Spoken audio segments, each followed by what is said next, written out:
across the street neighbor at Fortress Cafe, the owner, Duncan Bone. Duncan, good afternoon. How you doing, Bart? I'm doing great. How are you? Good, good.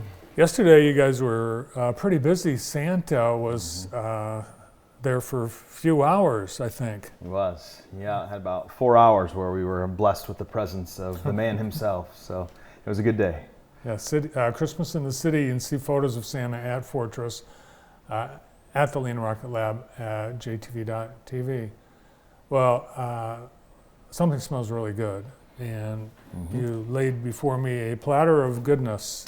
That is right. This is new. These are, you're a coffee shop, a cafe, Yep. and I know you do a lot with coffee all over the country. But in addition to coffee, over the years, you've had some munchies, but it looks a little bit more extensive now. What's the deal? Yeah, so we've been open for going on our 4-year anniversary, and for those 4 years, we've been outsourcing our food to a lot of our other neighbors. We've had help from Grand River Brewery, from Veritas, from Rum and Goat, from Parma Cafe, people who have made us a lot of different amazing foods over the years, and we just kind of helped resell them, make sure we had some options for people. But the goal all along was to have our own food, but to do that, you have to have a commercial licensed kitchen. So we kind of had to get our feelers out there to get the right setup, and we just got our kitchen all licensed and good to go a few weeks ago, and now we are starting to roll with our own menu and things that we have created ourselves. So awesome. Pretty exciting. So the commercial kitchen is not on site? Correct. Yep. So the commercial kitchen is actually in Rives Junction, so it's just north of town. We found a property that has it was a house and an outbuilding that was formerly a commercial catering kitchen. So all they did was catering for large events. And so when we found it, kind of seems like a perfect fit, so we moved into the house and then built out the commercial catering kitchen in the outbuilding that was doing that prior. So it kind of had already had licensing and a lot of the infrastructure, so worked out. Well, you brought in some of the items, and it looks like there's quite a lot of variety. You want to share some of what you brought?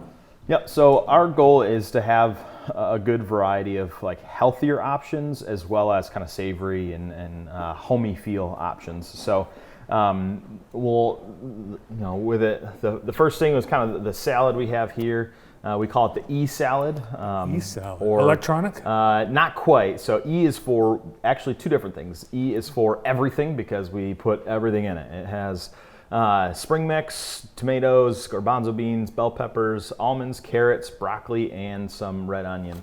The E also stands for Elizabeth. So last time I was on here, we were kind of talking about some of the stuff we're doing. My wife has had some health things going on, and she has a little bit more of a restricted diet, and so being able to eat vegan is difficult. There's usually not very many options. So this is one of her favorite salads that she's made and has dang near everything on it, and all the nutrients and flavor, and it's delicious. So we usually put kind of an oil and balsamic dressing on it and all those other fun ingredients. So that's kind of the core of the salad things. As we go, we're going to be kind of expanding. We want to have pairs of being able to get a wrap form or salad form or power bowl form. So this is kind of the everything salad. We also have a veggie wrap. We have a chicken Caesar wrap, and then we're going to eventually have chicken Caesar salad. Other things that are more on the savory side, one of my personal favorites is the Scotch Egg. Also one of a lot of people's favorites. So that is a hard-boiled egg. Some people do it soft-boiled. We do them hard-boiled. It is wrapped in sausage, a little bit of breading, and then we bake them. Our breadcrumbs are on those. Very, very delicious. Really good breakfast or lunch.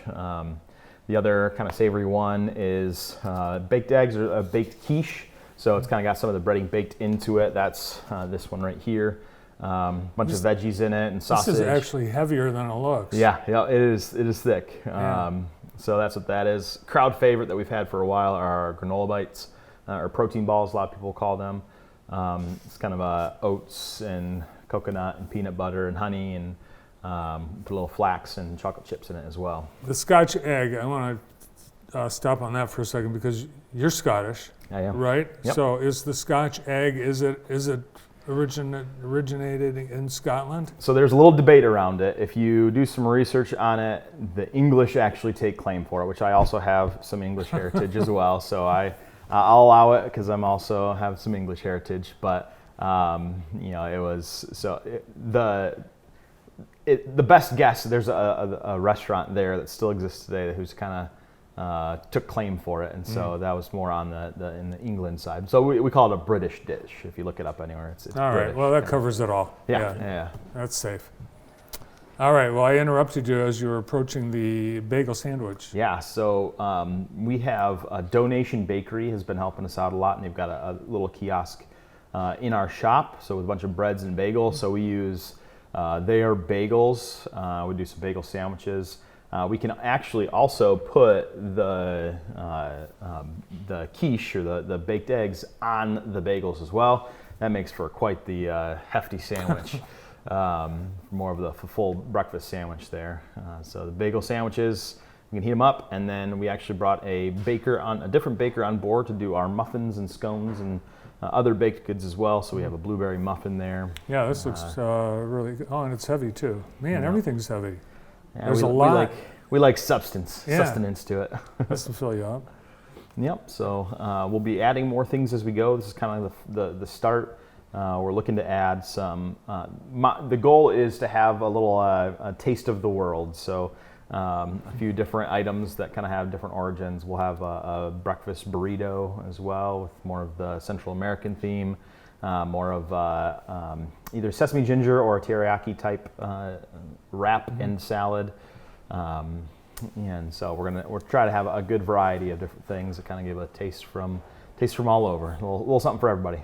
Now, are you personally a food guy? Do you have any input in the making of the items? I made the Scotch eggs. I actually made those this morning. And then, so I'm becoming more and more of a food guy over the last 4 years, and I've had a lot of interactions with a lot of the chefs in downtown. There are a lot of great talent in this area, so I've been picking their brains for many years and learned a lot of tricks along the way. And I consider myself a foodie mostly from consuming it, and now I'm learning how to make it and do it that way. So it's been fun learning process, and I'll be doing some. My mom actually is helping out with some as well. She's the one that made the quiche there. And then like I said, we have a baker that's doing some of the muffins and baked goods for us. Oh, it all looks great, and the smell. Can you smell way over there, Brandon? Mm-hmm. It's awesome. What is it? It could be. I don't know. The bagel looks like an everything bagel. Is it? It is. Okay. It is. That could be it. Mm-hmm.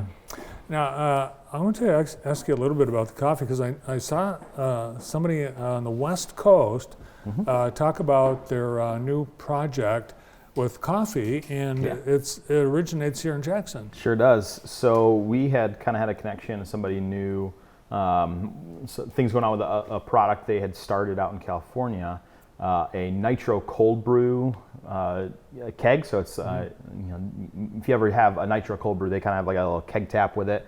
So they have a home unit. It's it's a couple different sizes that you can get with it to do nitro cold brew at home.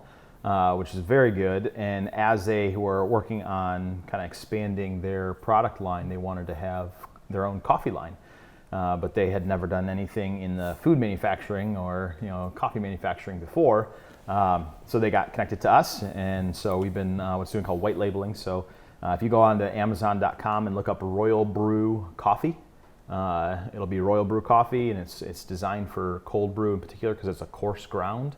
But that is roasted right here in Jackson. That's us. We do that. Wow. We roast all the coffee for them. So it's a fun little project to have. And now we went from kind of more of a regional following to overnight we have a pretty significant national reach with what they do through Amazon. So it's pretty cool. That's awesome. Well, I know when I first met you, you were at a little card table selling your coffee in bean form.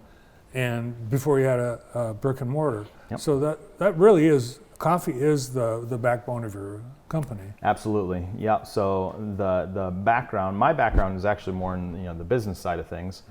And my brother-in-law, so my wife's brother, started roasting coffee 7 years ago. So his degree was in international business. He did a semester abroad in Guatemala on a coffee plantation.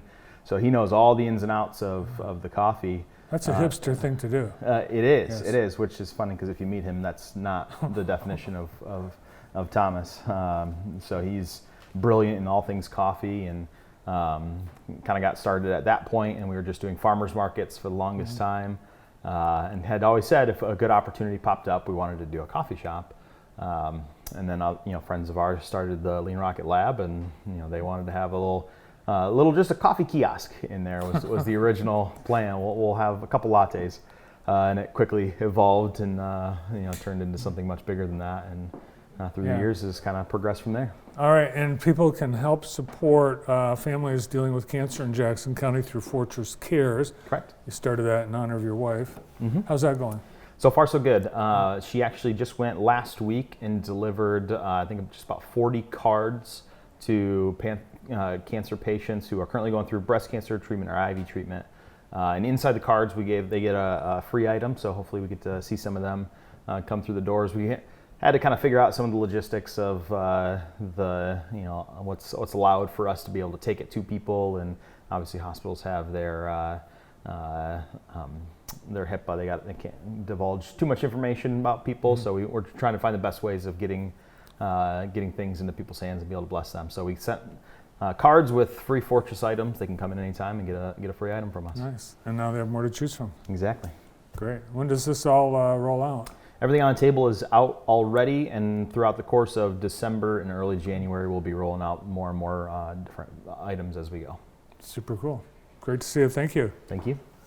All new items from their very own kitchen at Fortress Cafe, thanks to Fortress Cafe founder and owner, Duncan Bone.